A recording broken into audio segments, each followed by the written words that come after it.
કચ્છ જિલ્લાના બીએસએનએલના અધિકારીઓ છેલ્લા લાંબા સમયથી આરામ ફરમાવી રહ્યા હોય અને ગ્રાહકોની સુવિધાની ચિંતા હોય નહીં અને ગ્રાહક વધારવામાં કોઈ રસ ન હોય તેવું વર્તન લોકોને દેખાઈ રહ્યું છે। કચ્છમાં ઘણા સ્થળે ટાવર પકડાતા નથી તે અંગે લોકોની ફરિયાદ સાંભળવા લોક અદાલત કે લોકોના દ્વારે અધિકારીઓએ જવાનું બંધ કરેલ છે।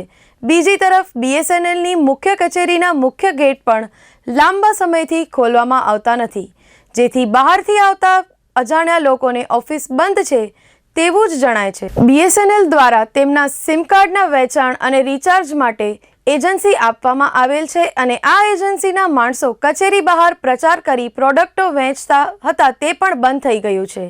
ઉલટાનું આ ટેલિફોન કચેરી બહાર અન્ય ટેલિફોન કંપનીના કર્મચારીઓ છત્રી રાખી પોતાની કંપનીની પ્રોડક્ટ્સ વેચી રહ્યા છે।